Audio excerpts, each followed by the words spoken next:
para gabut dimanapun kalian berada, gimana kabarnya? Saya doakan di awal bulan ini semoga full senyum dan sehat selalu ya. Kembali lagi dengan Entong yang tidak siap menemani waktu gabut, waktu makan atau waktu mengantar tidur kalian, dengan film yang berjudul Society of the Snow 2023. Gasnya nggak usah kebanyakan ngangengong, mari kita tonton.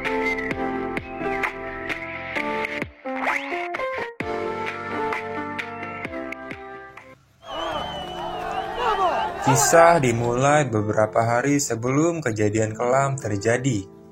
Di hari itu pada bulan Oktober 1972, perkumpulan mahasiswa dari kota Montevideo, Uruguay, berhasil memenangkan pertandingan rugby.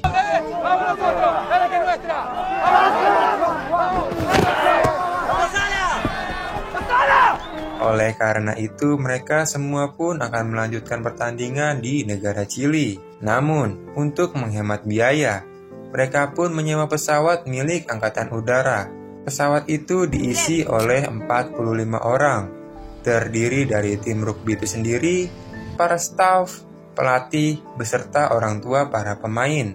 Namun, perjalanan dari kota Montevideo menuju Santiago, Chili, pesawat mereka harus melewati jalur pegunungan Andes. Di dalam pesawat, mereka terlihat sangat kegirangan.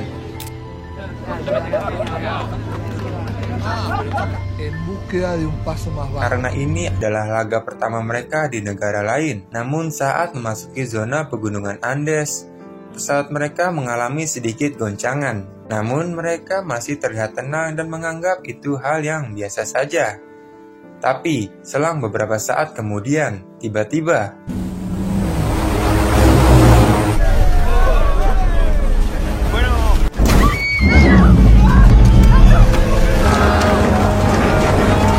sang pilot yang mencoba untuk menstabilkan keadaan, namun tanpa disadari, pesawat kini ternyata sudah berhadapan langsung dengan pegunungan Andes. Dan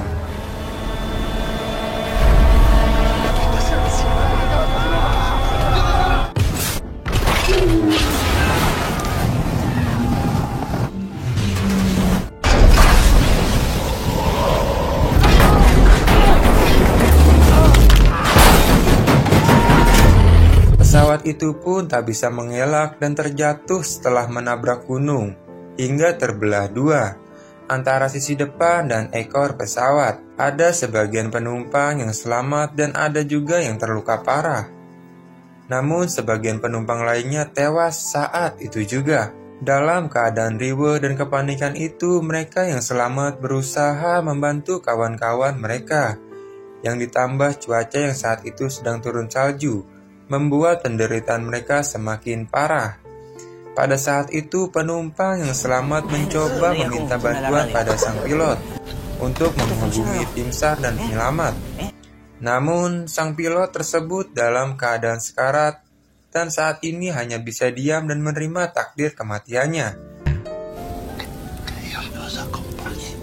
Ya, malam pun tiba. Mereka yang sangat kedinginan pun berteriak, nangis dan pasrah, dan masih tidak percaya dengan apa yang telah mereka alami sekarang. Dan keesokan harinya mereka yang masih bertahan hidup keluar untuk mendapatkan cahaya matahari. Mereka yang terdiri dari anggota tim inti nimbrung dan saling bercakap-cakap. Marcelo yang merupakan seorang kapten menginstruksi semua rekan-rekannya untuk mengeluarkan jasad, juga mengeluarkan kursi pesawat untuk membuat ruang bagi mereka berlindung. Mereka juga memeriksa koper-koper dan memeriksa makanan yang mungkin ada di dalamnya dan mengumpulkan dalam satu tempat. Setelah beres, mereka mengumpulkan jasad di luar. Total ada 11 orang yang meninggal. Pada hari kedua, Marcelo yang membagi makanan pada setiap orang, yang setiap orang hanya mendapatkan secuil sepotong kecil untuk menghemat makanan. Malam harinya mereka berkumpul di dalam pesawat dan saling empet-empetan untuk menghangatkan badan satu sama lain. Mereka juga menutup lubang pesawat dengan koper agar udara dingin tidak masuk ke dalam. Si Marcelo memberikan dorongan semangat pada kawan-kawannya. bahwasannya dia yakin pencarian mereka sudah dimulai dan dilakukan oleh para tim SAR. Memasuki hari ketiga, salah satu dari mereka yang bernama Nando tersadar dari pingsannya. Ia bertanya apa yang terjadi dengan pesawatnya. Semua kawannya pun menjelaskan secara detail kalau pesawat yang mereka tumpangi sekarang mengalami kecelakaan dan kini terperangkap di sana selama 3 hari. Lalu Nando bertanya lagi di mana ibu dan adiknya. Marcelo mengatakan jikalau adiknya Nando bernama Susi berhasil selamat, tapi sekarang ia dalam kondisi pingsan, sementara sang ibu telah meninggal.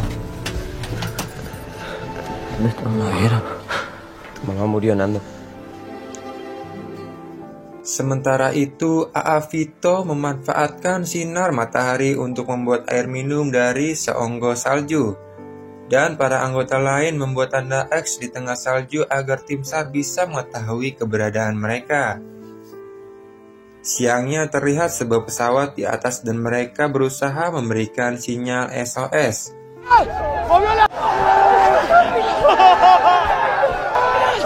Mereka begitu yakin kalau pesawat itu melihat keberadaan mereka. Ketika sore hari dalam keadaan yang sangat lapar, mereka saling kongko atau ngobrol dan terus menunggu bantuan datang. Sayangnya sampai malam kene bantuan yang mereka harapkan tak kunjung tiba. Di hari keempat mereka kembali mendengar suara helikopter, tapi sayangnya tim SAR belum bisa melihat posisi mereka. Kini makanan mereka hanya tinggal secuil, dan mereka terancam kelaparan jika tim SAR tidak berhasil menemukan mereka. Salah seorang dari mereka yang bernama Numa mempunyai ide. Ia berencana untuk memanjat tebing dan pergi ke ekor pesawat. Dia mengatakan kalau baterai pesawat tersimpan di bagian ekornya, dan baterai itu mungkin saja bisa dipakai untuk menyalakan radio komunikasi. Tanpa wacana yang meyakinkan, 4 dari mereka mulai melakukan pendakian untuk menemukan sisi ekor pesawat. Setelah lumayan jauh berjalan, mereka pun istirahat sebentar. Di saat itu mereka sadar bahwasannya pesawat mereka memang tidak terlihat sama sekali dari jauh. Mungkin itulah sebabnya tim SAR masih belum juga menemukan mereka. Di waktu yang bersamaan terdengar suara gemuruh. Mereka yang takut akan terjadinya longsor pun memutuskan untuk kembali. Pada hari ke-6, mereka benar-benar kehabisan stok makanan dan mereka mulai menggerogoti apa saja yang bisa mereka makan. Nando berkata pada Vito jikalau mereka tidak akan kelaparan jika mereka memakan tubuh para temannya yang telah tewas. Ide itu pun menjadi perdebatan saat mereka berkumpul. Roberto dan Vito setuju, dikarenakan hanya itulah satu-satunya asupan yang bisa dimakan. Sementara Marcelo dan Numa menentang mereka, karena mayat-mayat itu adalah sohib-sohib mereka sendiri dan tidak mungkin untuk memakannya. Dan kalaupun harus memakannya, mereka harus mendapatkan izin dari orang yang dimakan. Terjadi perdebatan di antara mereka, pilihan yang sulit antara memakan daging mayat kawannya sendiri atau tewas kelaparan. Roberto juga mengatakan jikalau kondisi mereka semakin melemah, bahkan sekarang air urin mereka juga telah berubah menjadi hitam pekat. Esokan harinya pada hari ke-8, sebagian dari mereka mulai memakan tali sepatu, tembakau, besi, beling, dan paling parah adalah memakan uang rakyat. Susi yang merupakan adik Nando sudah tidak sanggup lagi bertahan dan akhirnya meninggal menyusul sang ibu. Dengan sedih yang mendalam, Nando lalu menguburkan adiknya di bawah dinginnya salju. Dan sekarang tinggal 27 orang yang masih bertahan. Pada hari ke-9, salju kembali datang dan mereka hanya bisa menunggu di dalam bangkai pesawat. Vito berkata jikalau ia meninggal nanti, maka ia mengikhlaskan tubuhnya untuk dimukbang oleh teman-temannya. Roberto, Nando, dan Gustavo, dan beberapa lainnya juga mengatakan hal yang sama. Bueno, les doy permiso para alimentarse de mi cuerpo, si siguen viviendo. Yo también les doy mi permiso. Yo doy mi consentimiento también. Selang beberapa saat kemudian, beberapa orang keluar dan mulai menyantap daging tubuh jenazah kawannya sendiri. Akan tetapi Marcelo dan beberapa lainnya masih tidak mau dan memilih untuk berpuasa.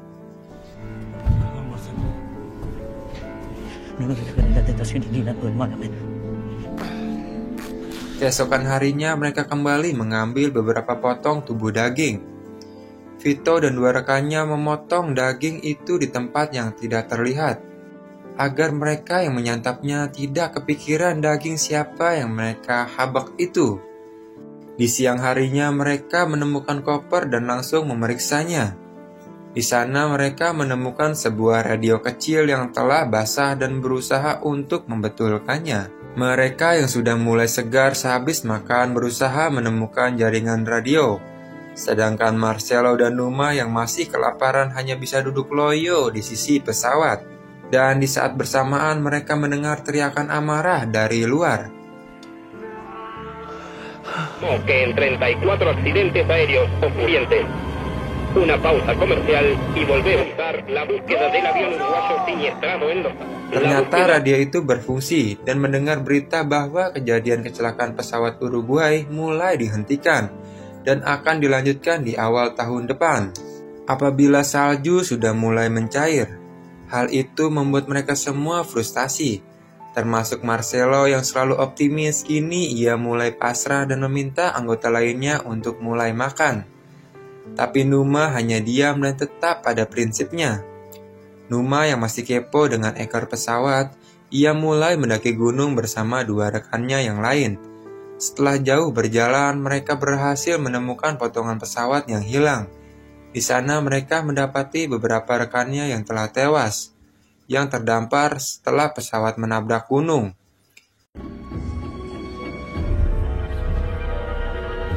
Sore harinya sang surya pun mulai tenggelam. Akan tetapi Numa tetap mau melanjutkan perjalanan. Dan pada akhirnya mereka pun terjebak di tengah ganasnya salju. Malam pun nongol, mereka pun saling memeluk satu sama lain di bawah hamparan salju yang menusuk. Sebuah kejadian pun terjadi.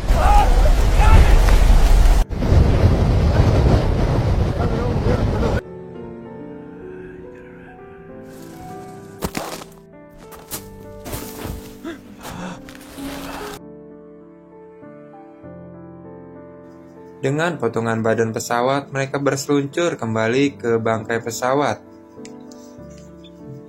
Di sela obrolan mereka, Nando mengatakan bahwa akan mengitari gunung. Ia yakin negara Chili berada di balik gunung itu, dan untuk melakukan perjalanan lagi mereka harus makan karena perjalanan mereka sangat jauh. Numa yang selama ini belum mau makan, ia pun tak bisa menahannya lagi dan langsung menelan daging itu. Numa yang sebenarnya sudah putus asa dengan keadaan, melihat harapan ketika melihat Nando yang dulunya terluka parah. Alhamdulillahnya kini mulai membaik. Nando terus berlatih untuk melakukan perjalanan jauh. Singkat cerita, sudah 17 hari berlalu mereka terjebak di sana tanpa makan, minum, dan pengalaman. Kondisi mereka mulai ikhlas dan saling bercanda untuk menghibur diri satu sama lain. Akan tetapi musibah muncul di waktu yang tidak tepat dan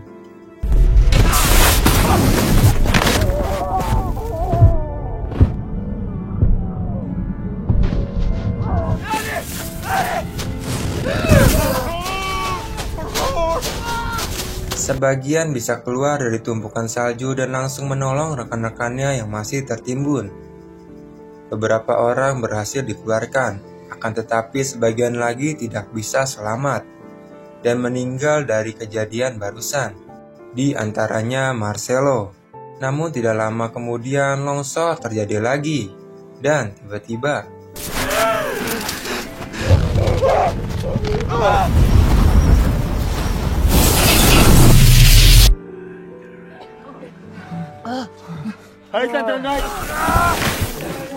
mereka beruntung Numa bisa memberi jalan udara masuk hingga mereka bisa kembali menghirup udara.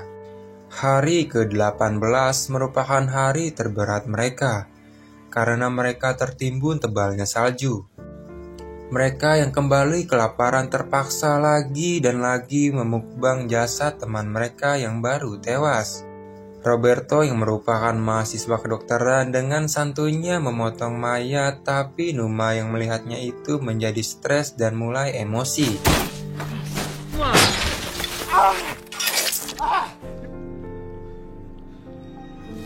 Dua hari kemudian Numa kembali mencoba membuka jendela dan ternyata di luar cuaca sudah mulai cerah dan satu persatu mereka keluar dan terlihat senang seakan menemukan hidupnya kembali.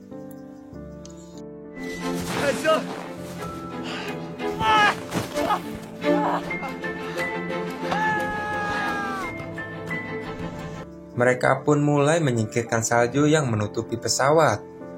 Luka yang semakin hari semakin parah, Alvaro yang dulu pernah terluka sedikit memberikan nasihat agar Numa menghemat energinya, bahwa dalam hukum alam juga ada pengecualian karena mereka juga harus bertahan hidup. Numa mulai mengerti maksud dari ucapan Alvaro. Sementara itu Nando yang sudah mulai kesal mengajak kawan-kawannya untuk mencari jalan pulang. Semua orang menolak karena itu mustahil, sebab salju masih terlalu tebal, dan teman-temannya pun kembali masuk ke dalam pesawat. Sementara itu terlihat Nando yang masih memaksa Roberto untuk melanjutkan perjalanan. Namun Roberto tetap menolaknya. Tak terasa sudah hari ke-34. Cuaca kini mulai memanas dan salju mulai mencair. Namun pada saat itu kondisi Alvaro semakin parah. Dan ia semakin sekarat. Gustavo yang juga merupakan mahasiswa kedokteran memaksa Roberto untuk melakukan perjalanan pulang. Ilmu kedokteran mereka tidak akan berguna dalam kondisi seperti ini. Ya, sementara itu kondisi Alvaro semakin loyo dan pada akhirnya ia pun meninggal. Esok harinya 4 orang dari mereka mulai mencari rute terbaik untuk kembali. 4 orang itu adalah Nando, Roberto, Tintin, dan Numa. Numa yang memaksakan diri walaupun kakinya sedang terluka. Saat itu mereka mencoba ke arah selatan menuju Argentina. Tapi belum jauh berjalan, Numa guling-gulingan karena merasakan perih di kakinya. Numa, ¿está bien? Setelah diperiksa ternyata lukanya mengalami infeksi. Numa memutuskan kembali ke pesawat sendirian. Sementara yang lainnya gas terus melanjutkan perjalanan. Sesampainya di pesawat, kondisi Numa semakin melemah, dan ia juga mengalami demam tinggi. Dan di saat bersamaan, satu persatu rekan yang lainnya meninggal. Keesokan paginya, Nando dan kawan-kawannya berhasil kembali ke pesawat. Mereka membawa kabar bahagia dan mengatakan telah berhasil menemukan ekor pesawat. Rupanya ekor pesawat itu terlempar jauh ke arah yang berlawanan. Dan di sana mereka juga menemukan makanan yang banyak dan juga udut di sana. Mereka juga menemukan baterai yang mereka cari. Karena baterai itu terlalu berat, mereka memutuskan untuk kembali dan membawa radio ke ekor pesawat. Siang harinya mereka kembali ke ekor pesawat bersama Roy yang merupakan mahasiswa elektro. Baterai itu ternyata masih berfungsi dan bisa menyalakan sebuah lampu. Roy lalu menghubungkannya dengan radio yang mereka bawa. Radio itu berhasil menyala namun sinyal komunikasi tidak mereka dapatkan. Hola. Hola. Hola. Sehingga sementara itu di bangkai pesawat mereka yang dulunya merasa ogah-ogahan, jijik, mual untuk memakan mayat, sekarang sudah menjadi makanan sehari-hari. Namun saat itu kondisi Numa sudah semakin parah. Dia menolak untuk makan dan merasa bahwa dirinya tidak akan lama lagi untuk hidup. Dan kali ini Numa merasakan cemas, takut yang teramat sangat. Sementara itu di ekor pesawat mereka terus mencoba untuk menyalakan radio. Namun setelah lama mencoba, usaha mereka tidak membuahkan hasil. 16601.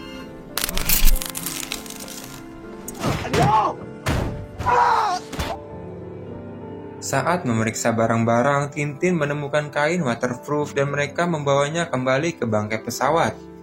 Dan pada akhirnya mereka pun kembali dan mengatakan kalau radio tidak berhasil menyala. Namun mereka membawa kain waterproof yang bisa digunakan untuk selimut darurat saat berada di suhu dingin. Keesokan harinya mereka mendengar radio bahwa pencarian pesawat dari Uruguay mulai kembali dilakukan. Mendengar berita itu membuat Roberto mulai ragu melakukan perjalanan. Namun Nando terus memaksanya dan tidak mau menggantungkan nasib dengan hanya menunggu tim SAR datang tanpa ada usaha sedikit pun. Di dalam pesawat terlihat Numa semakin hari semakin parah. Kepada Nando ia berkata bahwa tubuhnya boleh dimukbang oleh temannya untuk bertahan hidup. Malam harinya mereka terus merawat Numa dengan peralatan yang seadanya tentunya. Tapi di keesokan harinya Numa pun akhirnya meninggal dunia. Dan sekarang tinggal 16 orang lagi yang masih tersisa dan masih bertahan. Di dalam saku Numa terselip pesan yang berisikan, tidak ada cinta yang lebih mengerikan selain mengorbankan diri demi para sahabat. Keesokan harinya atau hari ke-61, Nando, Roberto, dan Tintin mulai melakukan perjalanan di rute yang mereka ambil. Kali ini adalah menuju ke arah barat, yaitu negara Chili. Ucapan semangat, doa dari kawan-kawan mengiringi kepergian mereka. Salimos mañana. Mucha suerte, Roberto. Regresar los cuerpos de Niama y eso sí. Y después no se olviden de nosotros. Acá los esperamos. Di hari itu cuaca masih sangat terang. Ketiganya mencoba menyusuri pegunungan bersalju Andes. Ketika cuaca sudah mulai gelap, mereka mencari tempat untuk tidur dan menggunakan kain waterproof yang sebelumnya mereka bawa. Saat hari mulai terang, mereka kembali melakukan pendakian, dan begitu seterusnya sampai di suatu tempat. Ya, mereka terkejut melihat pemandangan gunung Andes yang terbentang luas di depannya. Di sini mereka mulai putus asa antara kembali atau melanjutkan perjalanan. Tapi Nando berpikir lebih baik mati setelah berusaha daripada mati sia-sia tanpa melakukan apapun. Nando mendesak Roberto agar lanjut jalan bersamanya, karena perjalanan ini akan melebihi waktu lebih dari seminggu. Tintin pun mengorbankan bekalnya untuk diserahkan pada Roberto dan Nando, dan Tintin akan kembali ke pesawat. Selama berhari-hari Nando dan Roberto terus berjalan. Alhamdulillahnya cuaca terang. Perjalanan mereka berjalan dengan lancar, hingga pada akhirnya mereka sampai di sebuah lembah. Mereka pun terus menuruni lembah itu, hingga sampai di pegunungan batu yang tidak tertutup oleh salju, yang artinya tinggal sedikit lagi perjuangan mereka akan berhasil. Keduanya lalu ngaso sambil memperbaiki sepatu Nando yang telah rusak. Keesokan harinya mereka menemukan sebuah sungai dan langsung minum dengan puasnya. Dan di saat bersamaan mereka didatangi oleh seorang polisi gunung dan langsung meminta tolong sambil menyebutkan identitasnya. Polisi itu langsung menolong mereka dan kembali ke kantor sambil membawa keduanya. Beliau langsung melapor pada tim SAR Chili. Saat itu Nando dan Roberto sedang menikmati makanan dan inilah makanan yang paling enak yang mereka rasakan. Lalu tidak lama kemudian datang rombongan media yang ingin meliput perjuangan mereka. Perjuangan mereka pun menjadi viral dan diberitakan di semua media. Berita menggemparkan itu juga sampai di radio kecil di pesawat. Roberto dan Nando mereka menjadi terharu dan sangat senang mendengar berita di radio itu. Amigos oyentes, este programa para ampliar la información que les adelantamos hace unos minutos, porque ya se conoce la identidad de los dos jóvenes sobrevivientes del avión uruguayo que se estrelló hace 71 días en los Andes. Se trata de Roberto Canessa y Fernando Parrado.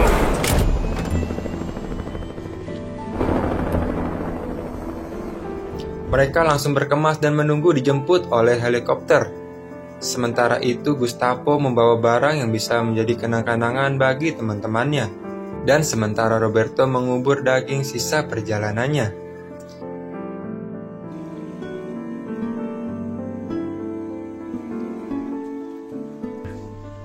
Ketika helikopter penyelamat tiba, mereka bersorak dan semangat seakan lupa bahwa sudah melewati masa kelam.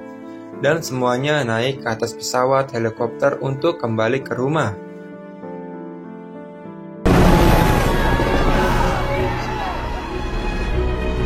Pada tanggal 22 Desember atau tepatnya 70 hari setelah menghilangnya mereka, akhirnya mereka berhasil diselamatkan dan dibawa ke Chili.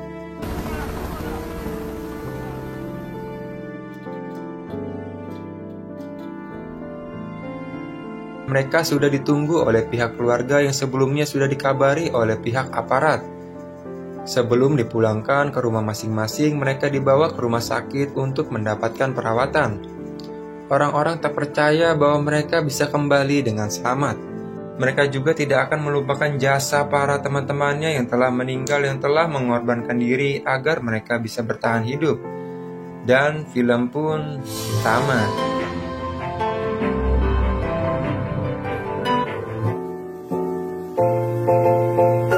Menurut Entong, intisari dari film ini adalah di saat harapan, kekecewaan, kegagalan menimbulkan keputusasaan.